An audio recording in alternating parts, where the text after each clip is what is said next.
जय हिंद दोस्तों। बताएंगे डाइजेस्टिव सिस्टम और इसको थोड़ा पढ़ना मेहनत से पढ़ना, क्योंकि प्रोसेस को समझने के लिए हर चीज़ की जानकारी होनी बहुत ज़रूरी है। इसके पहले हम 2 पार्ट इसके बता चुके हैं, 2 पार्ट इसके हम बना चुके हैं, 2 बार लगभग बना चुके हैं ना। एक बार पार्ट फर्स्ट और दूसरा पार्ट सेकंड। अब इसमें थर्ड पोर्शन में आ जाते हैं आप कि सेकंड पार्ट में हम इसके मुख गुहा के बारे में चर्चा कर चुके हैं। अब आती है ग्रास नली की। ग्रास नली में क्या होता है? ग्रास नली, इसमें पाचन नहीं होता है। ग्रास नली का मेन प्रोसीजर क्या होता है? खाने को, भोजन जो हम लोग खाते हैं उसको आमाशय तक पहुंचाने का कार्य कौन करता है? ग्रास नली करती है। उसको आमाशय तक पहुंचाने का कार्य कौन करता है? ग्रास नली करती है। तो इसमें पाचन नहीं होता। भोजन को ढकेलने के लिए इनमें क्रमानुंचन लगे होते हैं। भोजन को ढकेलने के लिए में क्या लगे होते हैं? क्रमानुंचन लगे होते हैं। क्रमानुंचन कार्य क्या करते हैं? जो हम भोजन खाते हैं, जो हम लोग भोजन खाते हैं उसको क्या करता है? वो ढकेल करके आमाशय में पहुंचा देता है। जो भोजन हम लोग खाते हैं उसको ढकेल करके आमाशय में पहुंचा देता है। तो जो ढकेलने का काम करता है वो करती है ग्रास नली। ग्रास नली में लगे हुए क्रमानुंचन, ग्रास नली में जो लगे हुए क्रमानुंचन होते हैं वो क्या करते हैं? उनकी सहायता से भोजन को आमाशय तक पहुंचाने का कार्य क्रमानुंचन करते हैं। ठीक है। और जब हम कभी ज्यादा खाना खा लेते हैं तो क्रमानुंचन क्या होते हैं? दब जाते हैं या अपना काम कायदे से नहीं कर पा रहे होते हैं। कायदे से हम लोग अपना काम कर नहीं पा रहे होते हैं तो तब क्या होता है कि हमारा ग्रास नली रूंध जाती है, ग्रास नली फंस जाती है। तो उसके पानी की सहायता से उसको ढीला करते हैं, तब जाकर के ये थोड़ा क्रमानुंचन रिलैक्स होते हैं और अपना कंटिन्यूली काम चालू रखते हैं। और इसके बाद में जब आमाशय में पहुंच जाता है तो आमाशय का कार्य क्या है? आमाशय का कार्य क्या है कि भोजन जो आया है, जो आपने खाया है, जो ग्रास नली के माध्यम से आमाशय में गया है, उसको पीसना, उसको रोक करके वहाँ पे पीसना, उसका पाचन करना, ये काम किस में होता है? आमाशय में होता है। तो ये भोजन को 4 घंटे करीबन रोकता है। 4 घंटे रोकता है। आमाशय के 3 भाग होते हैं। इसके 3 भाग होते हैं। इस तरीके देख लीजिए, आमाशय है आपका, ये आमाशय का फिगर है। इसमें पहले भाग में होता है HCl, हाइड्रोजन क्लोरीन। दूसरे भाग में होता है रूजी। तीसरे भाग में क्या होता है? जो प्रोटीन, पेप्सिन वगैरह सब बनते हैं, ये सब तीसरे पार्ट में पाए जाते हैं। तो कहने का मतलब इसमें क्या होता है? भोजन को 4 घंटे तक रोकना। आमाशय के 3 भाग होते हैं। 4 घंटे रोक करके काम क्या करेगा? आमाशय पीसेगा। जो भी आया है, टूटा फूटा, सूखा, गीला, जो भी आया उसको मिक्स करके पूरा सब चटनी के तरीके से पीसने का कार्य करता है। आमाशय के बाद में आ जाता है कार्डिएडिक। क्या आ जाता है? कार्डिएडिक। कार्डिएडिक का सबसे ऊपरी भाग होता है, सबसे ऊपरी भाग होता है जिसमें HCl का निर्माण होता है। ऊपरी भाग होता है सबसे, आमाशय के सबसे ऊपरी भाग जो होता है वो होता है HCl का निर्माण।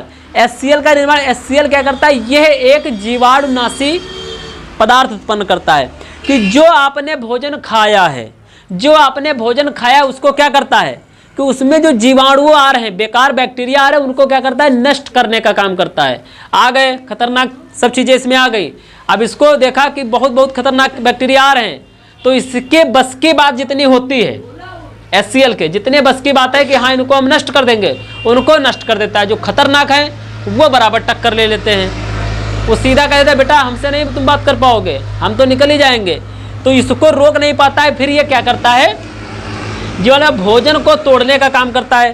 कहता है इसे नहीं तुमको रोक पाएंगे। कह रहा जीवाणु बोले नहीं रोक पाओगे। अच्छा तुम मतलब बड़े टुकड़े में फंसे हो ना, इसीलिए बात कर रहे हो इतनी। फिर इसने गुस्से में काटना पीटना शुरू कर दिया। अभी रुको, तुम्हारा खंड ही खंड कर देंगे हम। तो तोड़ना जब शुरू कर देता है वो भी अरे बस हम चले जाएंगे। नहीं रुक जाओ, तुम जाओगे नहीं ना। HCl कहता है तुम जाओगे नहीं। फिर क्या करता है? छोटे छोटे टुकड़ों में काटने का काम HCl करता है। छोटे छोटे टुकड़ों में काटने का काम HCl करता है। HCl क्या करता है? फिर यू जा करके आपके फांडिक को दे देता है। फांडिक क्या है? फांडिक में रूजी लगी होती है, जिनको कांटा नुमा रूजी बोलते हैं। उसमें कांटे के तरीके से, हाइड्रोलिक के तरीके से लगे थे। वो क्या करता है? जितना भी भोजन आता है उसको दबा लेता है, दबाया रहता है। आमाशय अपना काम चालू रखता है पीसने का। आमाशय में अपना काम चालू है। ये क्या है? दबाए पड़ा है। और इसमें क्या है? भोजन को रोक कर रखता है और भूखे रहने पर चुभने लगता है। यानी जब भोजन को रोक कर रखता है और जब उसका पिसने का कार्य होता है, यानी भोजन को जैसे रोके और जब पिसने का कार्य होगा, जब धीरे धीरे इसमें से खत्म ही होगा। जितना भोजन उसमें रोके वो धीरे धीरे खत्म होगा। जब खत्म होने का हो जाएगा तो क्या होगा? जब खत्म हो जाएगा, पाचन कायदे से हो गया, तब हम लोगों को भूख लगती है। जब भूख लगती है तो ये क्या करते हैं, चुभने लगते हैं, जो कांटे इसमें लगे होते हैं इसमें, तो वो क्या करते हैं, चुभने लगते हैं इधर उधर। जब चुभने लगते हैं तो हम लोगों को लगता है कि हमें फिर भूख लगे, फिर भूख लगती है, फिर ये अपने दूर दूर अलग स्थान पर आ गए। तो इसमें क्या होता है, जब ज़्यादा हम लोग खाना खा लेते, कभी कभी ज़्यादा खाना खा लेते तो ये बर्दाश्त नहीं कर पाते हैं। कौन, रूजी धड़क कायदे से फैलने लगती है। भैया अब नहीं हो पाएगा, इतना नहीं खाओ, इतना कम करो थोड़ा। वो कहता नहीं अभी और खाएंगे, रुक जाओ तुम। और जब बिल्कुल बर्दाश्त के बाहर हो जाता है तब कहता अब चाहे कुछ कर लो, अब हम नहीं खा ले पाएंगे। तब क्या करता है, यहाँ से धकेलना स्टार्ट किया। रूजी ने क्या किया, अबे एसीएल पकड़ो अपना, इतना हम नहीं ले पाएंगे। एसीएल का जब तुम नहीं ले पियो तो हम यहाँ क्या करेंगे। इसने ऊपर से धकेल दिया, ऊपर से धकेल दिया, मुंह से तुरंत उल्टी कर दी हमने। ग्रास नली कह रही हम का हमारा तो ले जाएगा, लाओ एक काम हुए, तुम लोग अपन समझाओ आगे कि यहाँ ग्रास नली लाए कि यहाँ एससीएल में डाल दिया, एससीएल ने ग्रास नली रूजी को दे दिया। और जब रूजी ने लेना इनकार कर दिया तो एससीएल कहने लगा जब वो आगे ले नहीं रहे तो हम कहाँ से उसको दे दें, हमारे पास खुद एडवांस माल इतना पड़ा है। तो क्या करता है, वापस कर देता है। ग्रास नली का अच्छा कोई बात नहीं, हम तो लेके आए हैं रान, फिर तुम ढकेल दो, हम फिर बाहर फेंके दे रहे हैं, तुरंत बाहर फिर उलट दिया। तो वो उल्टी हो जाती है ना। तो वो काम करता है कि जितना हमें ज़रूरत होता है, जितना रूजी बर्दाश्त कर पाती है, उतने ही हम लोग भोजन खा पाते हैं। उसके बाद में आती है फांडी कांटा नुमा चुभे रहना, और उसके बाद में पाइलोरिक। क्या आता है, पाइलोरिक। इसमें जठर रस होते हैं। क्या होते हैं, जठर रस होते हैं, जो कि दो प्रकार से, एक बनता है रेनिन, दूसरा बनता है पेप्सिन। रेनिन पेप्सिन, रेनिन और पेप्सिन। रेनिन में क्या होता है, दूध दही, यानी जो चिकनाई चर्बी जो सब चीज़ें मतलब तैलीय पदार्थ जो बनते हैं, तरल पदार्थ बनते हैं वसा युक्त, वो क्या करता है, रेनिन निकालता है। यानी जो पिसने का जब काम होता है तो उसमें हर प्रकार के जितने भी तत्व गए हैं वो तत्वों को अलग अलग करना जठर रस का काम है। ये सब रसों के माध्यम से कि हाँ थोड़ी प्रोटीन निकाल दिया, थोड़ा ये निकाल दिया। जब पिसने लगा तो जिसको ज़रूरत है, मान लो हमारे पैर को ज़रूरत है, तो पैर के जो कोशिकाएं हैं वो दौड़ती हुई गई, भैया थोड़ा दे दो, अच्छा थोड़ा चाहिए ले लो थोड़ा। फिर तले हाथ का, यहाँ दिक्कत है भैया, दिक्कत हमको थोड़ी है, थोड़ा हमको, यहाँ कोशिका गई भागत, तुरंत जठर रस लेके आई, जठर रस तुरंत वहाँ से वसा लेकर के आई। और क्या बनता है, पेप्सिन। इसमें प्रोटीन, अब प्रोटीन की कमजोरी है, पेप्टोन की कमजोरी है, अब प्रोटीन वाले दौड़ गए, अब प्रोटीन निकल रही है, चलो तुरंत प्रोटीन वाले जितने तत्व थे सब भाग पड़े। जितने अंग में दिक्कत थी प्रोटीन वाले अंगों में वो तुरंत भाग पड़े कि प्रोटीन।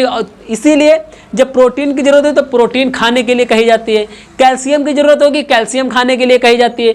जो कुछ चीज़ें प्राकृतिक भी होती हैं, कुछ चीज़ें प्राकृतिक भी, जैसे आयरन की वगैरह कमी हो जाती है शरीर में, तो क्या कहते हैं डॉक्टर कि तवे की सब्जी यानी लोहे के बर्तन की सब्जी खाओ तो उसमें आयरन की मात्रा बढ़ेगी, है ना। और जो वैसे क्या है, आयरन की टेबलेट भी आती हैं जो कि डायरेक्टली सब हमें चीज़ चाहिए होता है। प्राकृतिक चीज़ वो धीरे धीरे काम करेगी, उसमें रस निकलेगा और उसमें क्या वो डायरेक्ट अपना हमला कर देगी। भाई बुखार है, जैसे प्राकृतिक दवाइयाँ भी होती हैं जो कि आयुर्वेदिक दवाइयाँ होती हैं, आयुर्वेदिक दवाई खाओगे वो धीरे धीरे काम करेंगे। अब हमरे चढ़ा है बुखार, हम कहा बेहे आराम चाहिए, तुरंत डेक्लोप्लस खींच देने या पैरासीटामॉल टेबलेट ले लिया, तुरंत फटाफट आराम दे दिया। लेकिन वो शरीर के लिए कुछ दिन बाद हानिकारक बनेगी, अभी नहीं, शरीर के लिए वो कुछ दिन बाद हानिकारक बनेगी। जितनी आयुर्वेदिक दवाई अच्छे से काम करती है उतनी अंग्रेजी दवाई काम तो तुरंत कर जाती है, लेकिन वो शरीर के लिए आपके हानिकारक हो जाती है।